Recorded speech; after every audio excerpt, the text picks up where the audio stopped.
Bonjour, nous sommes le 27 octobre 2018. Dans cette vidéo, je vais traiter du COSAT pour deux raisons. La première, il s'est tenu une assemblée générale, très générale d'ailleurs. Et ensuite, vous verrez dans la seconde partie de cette vidéo. Il faut que je reste sérieux, hein. Je vais essayer. De toute façon, le sujet est assez sérieux, c'est votre argent. Alors, donc on a reçu le procès verbal de constat.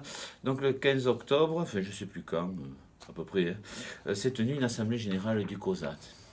Alors comme vous savez, c'est salle du Sénéchal, comme ça il n'y a que 500 places ou 250 places, et comme on n'est que 18 000 au COSAT, tout le monde n'est pas rentré. J'avais déjà expliqué tout ça dans une vidéo précédente. Bon, alors comment ça se passe? Eh bien, écoutez, je vais m'aider donc de ce que m'a envoyé le COSAT.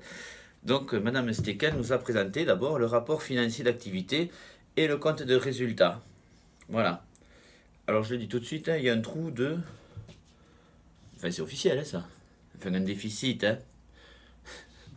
Quand c'est pour le COSAT, on dit un déficit. Quand c'est pour la sécurité sociale, on dit un trou. Alors, attendez, parce qu'ils ne mettent pas trop d'espace entre les 219 000 euros. 268 euros, voilà. Le COSAT est en déficit. Je croyais que la gestion était fantastique. Eh bien, apparemment, pas trop. Alors, je vais tout d'abord dénoncer un petit artifice. C'est que pendant la lecture donc, du rapport financier d'activité, donc c'est Madame Stekel qui le lit, et au dos, donc elle le lit comme ça devant tout le monde, hein, et au dos, vous savez, les tableaux, les barèmes, naninana. Alors, c'est pas synchronisé. Bah comme ça, vous écoutez un truc, vous n'arrivez pas à lire l'autre, vous n'avez rien compris, et c'est un peu fait pour, voilà. Je souligne le mode de lecture recto tono de Madame Stekel, hein. Vous savez, recto tono, c'est sans ponctuation, sans accent et sans je sais plus quoi. C'est les curetons, vous savez, dans les monastères, quand ils mangent à table, les moines, pas les curés. Les moines, quand il y en a un qui lit les évangiles ou ce qu'il veut, des saintes écritures, et il les lit, vous savez, de manière... bon, c'est comme ça. Voilà, ça s'appelle recto tono, et bien là on a eu la même chose pour un rapport financier, et en plus, pas synchronisé. Donc on n'a rien compris. Alors quand même on a compris un truc dedans. Quand on n'a rien compris, j'exagère un peu, parce qu'on a compris un truc. Ben, c'est que vous vous souvenez des vidéos où j'avais traité de l'ancien directeur qui avait été foutu à la porte, et il y avait des articles dans la dépêche, on n'en connaissait pas les raisons, mais je vous rappelle qu'à l'époque, M. Piquemal nous avait dit on a les atouts dans la main là. Hein. Oui, ils avaient le 45, hein, pour ceux qui jouent à la belote, ils avaient le 45 et 3 as. Oui, et bien non, finalement non. Et la preuve, ils ont filé un chèque de 80 000 euros. Hein, c'est ça? Ouais, je crois, un truc comme ça. Ils ont filé un chèque de 80 000 euros pour pour clôturer l'affaire. Quand on a raison et qu'on fout quelqu'un à la lourde, on lui file pas 80 000 euros en partant. Hein. Alors, 80 000 euros, on a appris que ça correspond à un an de salaire. Voilà. Alors, vous faites le calcul. 80 000 euros brut. J'ai fait le calcul sur place. Je crois que ça fait 5 300 euros net. Au moins, maintenant, on sait ce que touche le directeur du COSAT. Voilà, 5 300 euros sur notre compte. Mais bon, il paraît qu'il est très efficace, donc il les mérite. Le nouveau, hein, je parle. Hein. Bon, enfin... En tout cas, ils n'avaient pas la conscience très tranquille, parce que quand on a la conscience tranquille, on ne file pas 80 000 euros et on va devant les tribunaux. Alors là, il s'est passé quelque chose d'assez cocasse. Parce que je pose la question quand même, enfin, ce que je viens de vous dire, je pose la question à M. Piquemal. Oh, il dit, oh, écoutez, de toute façon, au prud'homme, le patron, oui, parce qu'en plus, il se prend pour le patron celui-là, le patron, il perd tout le temps. Manque de bol pour lui, j'étais avec mon collègue de notre syndicat, Laurent Canova, je peux le noter, et qui jusqu'au 1er janvier était juge au prud'homme. Et le ratio, c'est 40-60. C'est-à-dire que souvent, les patrons, dans 40% des cas, gagnent au prud'homme. Donc c'est faux. Alors il me souffle l'info. Il est en face de moi, il me souffle l'info. Et moi, je la souffle pas, je la dis à M. Piquemal. Ah, écoutez, il me fait... ouais, c'est impossible, il me tutoie celui-là. Et c'est vrai qu'on était amis avant. Et il me dit, de toute façon, au prud'homme, tout le monde a été juge au prud'homme, et moi j'ai été juge. Bon, je sais que c'est un menteur professionnel, hein, ça, et là, il ne pourra pas me faire un procès en diffamation en disant qu'il ment, parce que Bon, ouais, tout le monde le connaît. Bon, allez, on va dire qu'il exagère. Non, il ment.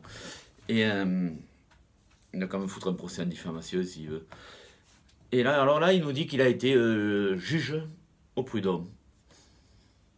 Bon, alors, quand il a vu mon étonnement, quand même, il n'a pas pu... Ça aurait été devant un kidam, il aurait maintenu la position. Hein. Mais bon, comme il sait que je le connais un peu... Non, il a dit non, c'est pour rire. Oui, oui, c'est pour rire. Enfin, il n'a pas été juge, il a fait le chèque de 80 000 euros. Voilà, et tout ça pour placer un ami à lui. Je vous renvoie aux vidéos sur le nouveau directeur du COSAT. Bon, c'est fait. Voilà. Ah oui, non, non, attendez. Parce qu'à la fin de toute assemblée générale, vous savez, il y a les questions. Là, non. La séance est levée. Pas de questions. Voilà. Parce qu'en plus d'être des très mauvais gestionnaires, c'est pas le courage qui les envahit. Hein. Bon, donc voilà. C'est dommage parce que, enfin, je vois quand même, il y a Madame Maillot-Bouchard, on va reparler. Il y a Madame Maillot-Bouchard qui, je sais, aime bien la discussion, puis j'ai de bons rapports avec elle. Et après, il y a qui d'autre bon, c'était quelle non, non. Bon, le reste, c'est pas grave. Voilà pour cette réunion qui s'est bon, passée comme ça. Je vous invite à y aller aux réunions du COSAT, enfin aux assemblées générales. Alors, l'invitation, elle se fait à la fois, hein, enfin, il faut avoir une adresse internet, personne ne la voit, enfin, on est très très peu à chaque fois. Voilà pour l'assemblée générale. Maintenant, on va passer aux documents que j'ai à ma possession. Attendez, je remets les documents dans l'ordre parce que j'archive tout.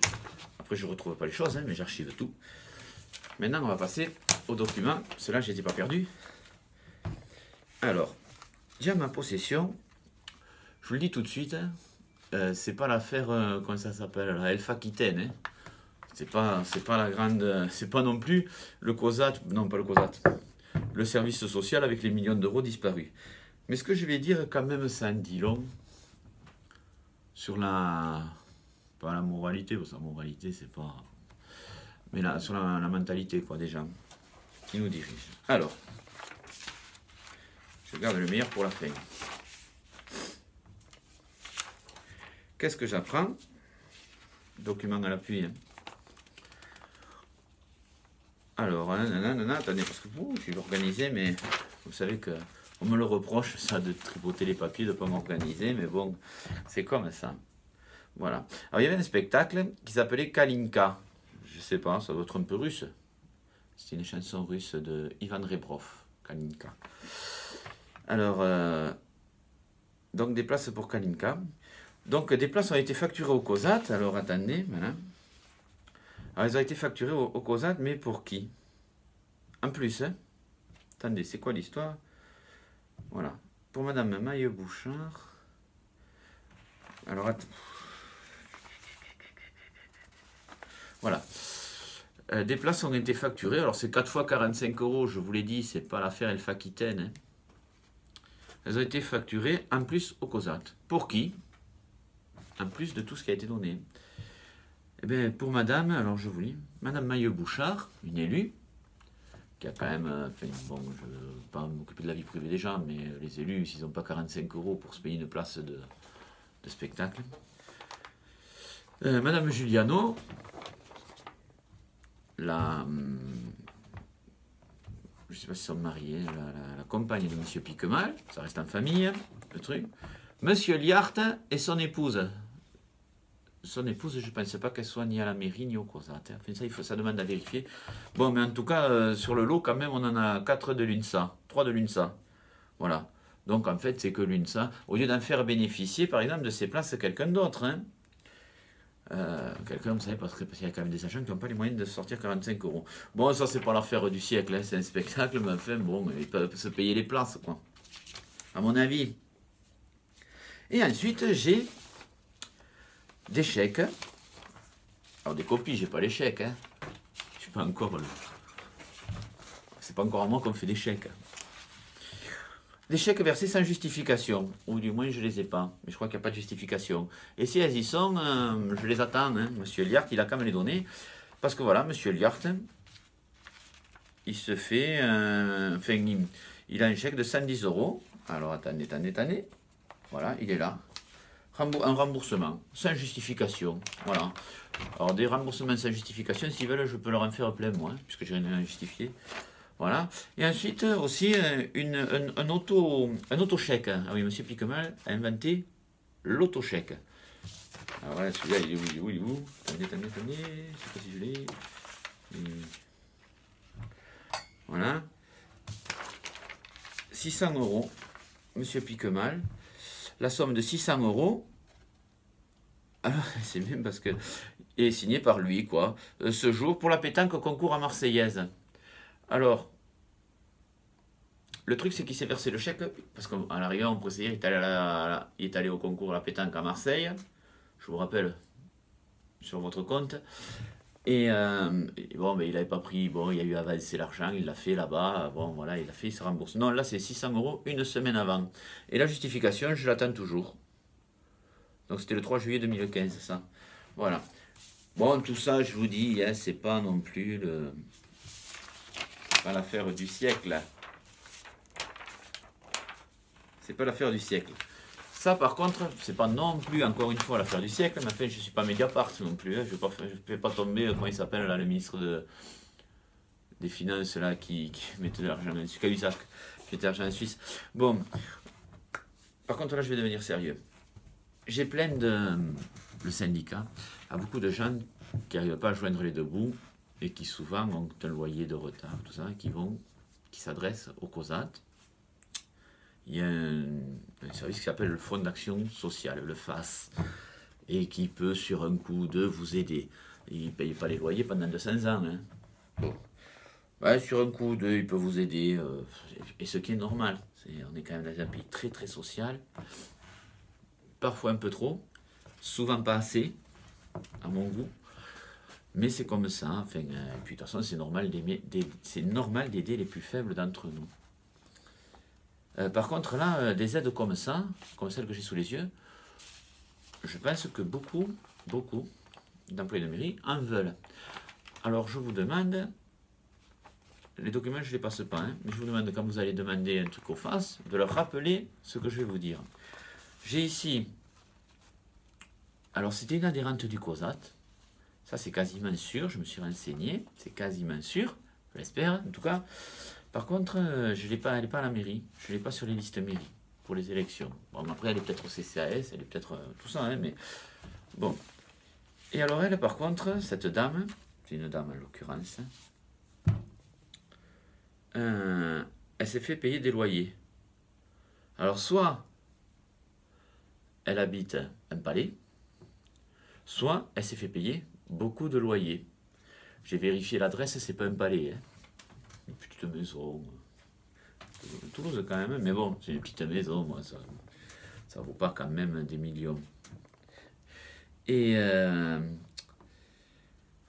alors je vais vous dire quand même, ça date de 2014, c'est ce que je vous raconte. C'est un peu vieux, peut-être que après cette vidéo, on me donnera des documents un peu plus récents.